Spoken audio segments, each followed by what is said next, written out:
Hey everyone. Well, as I said, I'm going to do an impressions video today on my 2007 Harley Davidson Nightster 1200. So this is the Sportster. Quick little disclaimer before we start riding this bike. Bit about me. I've been riding for about 10 or so years. I've had probably 9 or so bikes. Every bike before this has been a Japanese. Except for one, I had a Kajiva, which is, I think it's Italian. Anyway, so long story short, this is my first Harley. So I'm going to try and be unbiased because I'm not sort of a, I don't want to say fanboy, but lack of a better word, I'm not a Harley fanboy. I've never been sort of all Harley or anything like that. So this is my first Harley. This is my first impressions. I've had the bike for probably about 2 or 3 weeks now. I've put on roughly 500 kilometers, and yeah, let's do it.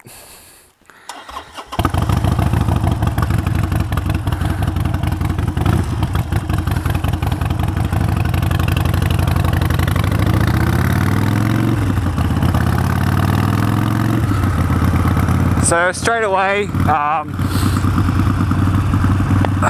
this bike, I mean, I came from the Nuda, which is the Husqvarna. I guess that's not Japanese either, is it? And I thought that bike was all motor, and it is a sweet bike with a sweet motor. But this, as far as, I don't know, assault on the eardrums, is just that one step more. It's definitely got a ton of character,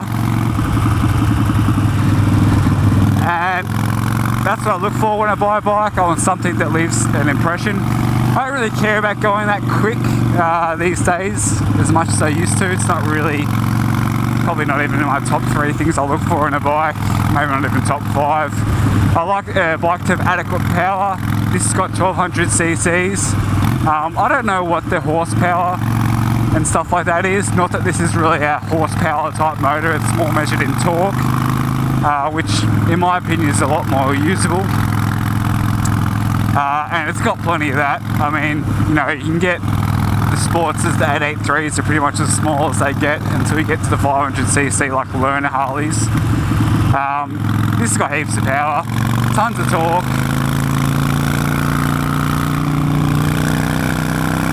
Barrels up these hills.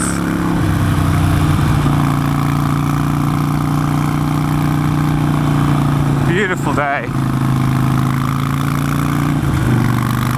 I've recently moved out to the country, so I've got to be careful looking after kangaroos and stuff.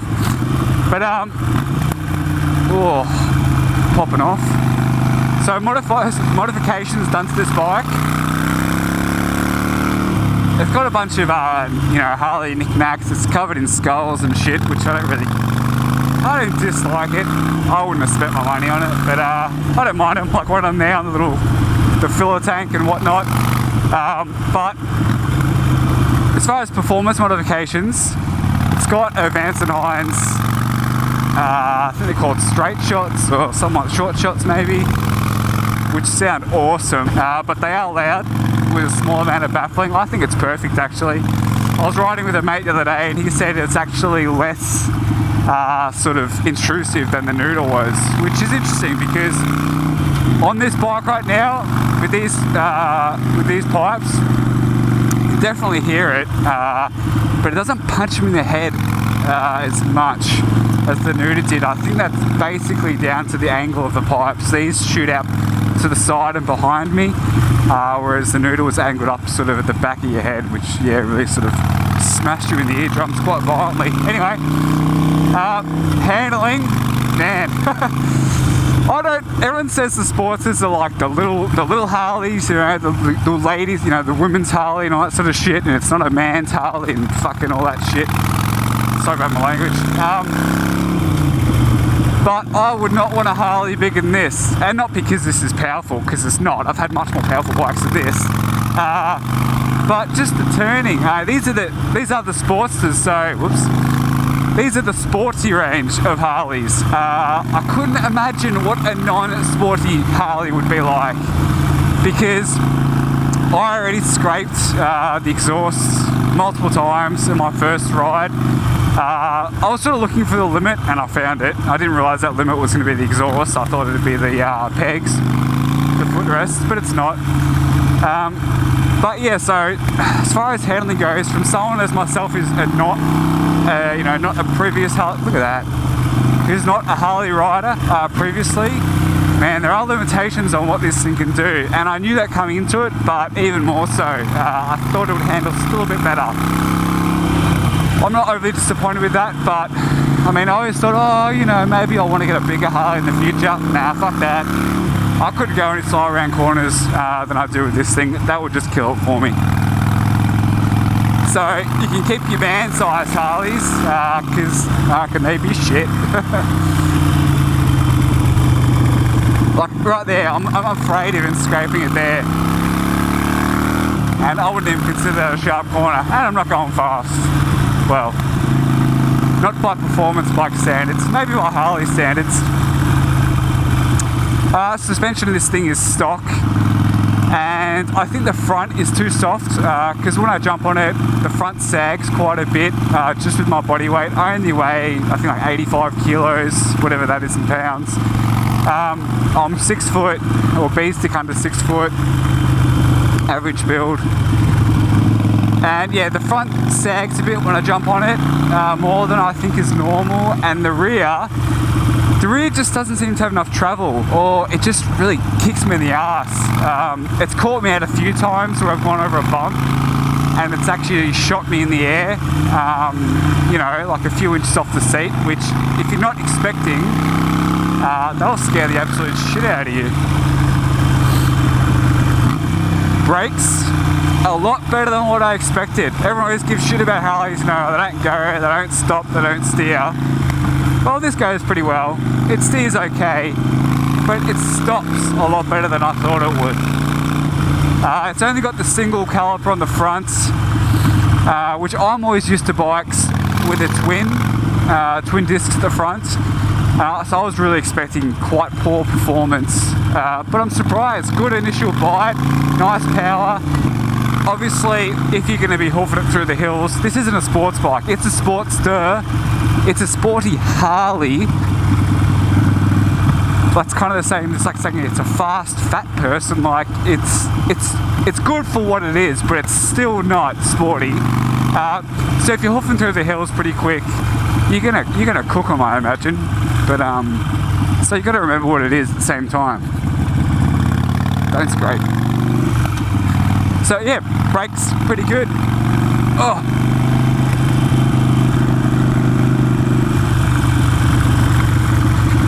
Tell you what though, see, there's that rear suspension. Again. Yeah, this thing does put a smile on my face. Listen to that. Oh man, it's addictive. I can see why people just love going in straight lines with these things, because, oh man, they're just like a train, just pulls. And they don't like to steer that much, so, straight line's a good thing. But it is sort of moreish, when you go through one gear, you just want to go to the next and just wrap that throttle. Slow down. I'll tell you what, this may be a cruiser, and I bought it as a cruise, but to be honest, I'm not very good at cruising on it. I can't help but just want to floor it everywhere. So I guess, maybe I'm not as ready for a Harley as I thought I was. But I'm working on it, so sort of bear with me. And I've already gotten a bit of hate about going this bike versus from what I came from. It feels, it's definitely sides in the motorcycling community. There's Harley riders and there's pretty much everyone else.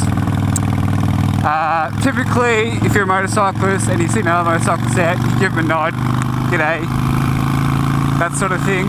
Harley riders don't seem to do that. I'm not sure why.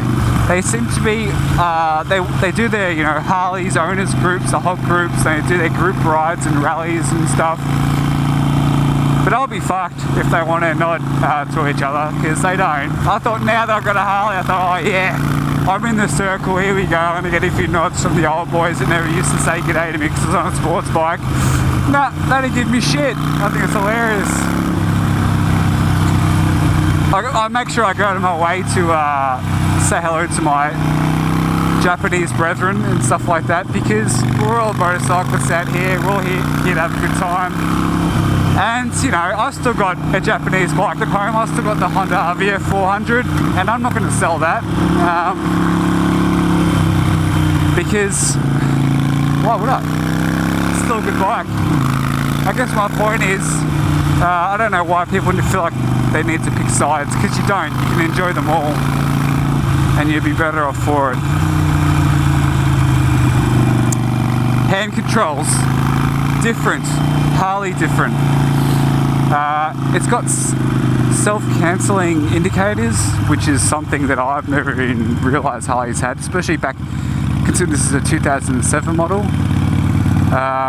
So I'm not used to self-cancelling indicators. They work quite well. I'd say they work probably 95% of the time. And then, you know, if it's a very slight turn, they may not pick up on it. But they do a pretty good job. Thanks, buddy. So they do a pretty good job. It's very strange because, you know, right's here, left's here. I'm used to the single switch that you push left and right and then press in to cancel. So it's taken some getting used to. But I like them. It's funny though, like, I'm really worried about scraping through here because this is a real bastard of a road. It's funny, the roads I used to seek out and really enjoy on my previous bikes, yeah, not so much anymore, because this thing just grinds like a mofo. But it's a nice day, so I told myself I'd slow down and take it easy, so we'll see how well I do. But on the flip side of that, the roads that I used to find really boring and I would avoid, I love them on this. Like long, sweeping corners. I've never been a knee dragger, so I never really sort of seeked out those massive bends. I preferred nice and tight technical riding on previous bikes. But a few sweepers on this, it's just so nice. You pick your position on the road, hit your angle, and you just reef the throttle and you just roll through it. Like, this is pretty good. Oh man, that's fun.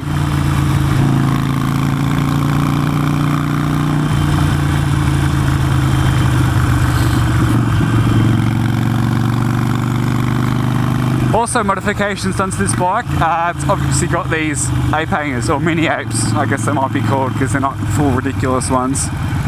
I think they're cool. I like them. A lot of people probably hate them. But because the Sportster is a smaller Harley, and I'm not exactly a small guy, you want as much room as you can get on these bikes. So I think the ape hangers are good. They sort of spread me out a bit more. It's more comfortable. Paired with that, I've also got the forward controls, which were put on by the previous owner as well. And I think they work great. Those would have been modifications I would have done to the bike regardless, but it was just sort of super convenient that they came on the bike already. So this particular model, it's 2007. It was originally, I mean, they're all made in America. However, this is actually US delivered. It signifies that on the VIN number. But it came over to Australia in 2012, so I spent 5 years in the States. I don't know where in America, but it was. And it was brought over here in 2012, and yeah, it's only done 16,000 Ks. It was just under 16 when I bought it. I ticked it over within like the first day or so, and it was due for service at 16. Jesus. So, oh, don't scrape. So I changed all the fluids. So did the gear oil, engine oil, spark plugs, the brake fluid and the air filter. So basically gave it a full service as soon as I got it and checked out the pads and everything, and so it's all good to rock and roll. I'm planning to put a lot of kilometers on this bike. So this is super tight corner. That's literally how slow you have to go around these corners in this thing. I can go a little quicker when I turn left because the pipes aren't on that side. Ooh, like I scraped the stand. I don't even know what that was. Oh, this is a killer. Made it. That must be what every Harley right, I think so, go around a corner. Oh, so close, so close. Oh, I made it. No wonder they hate corners.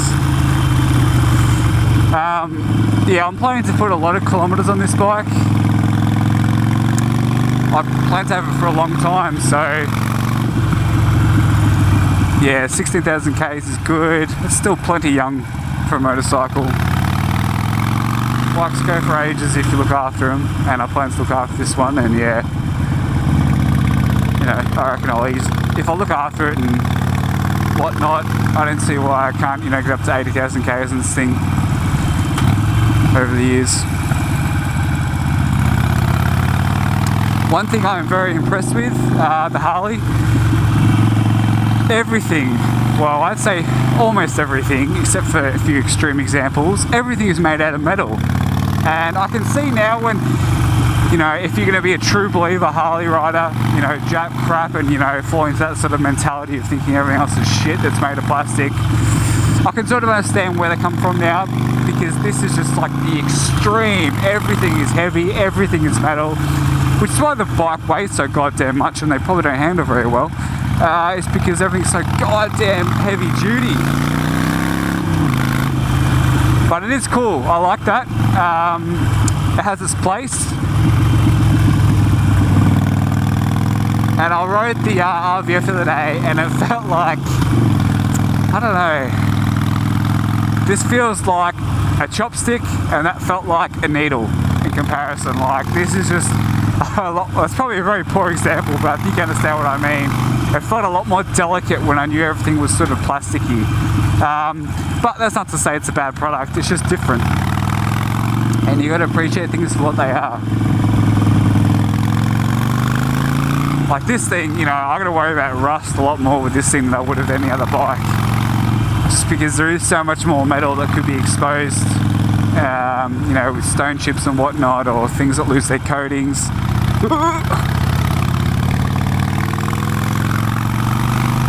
Fuck!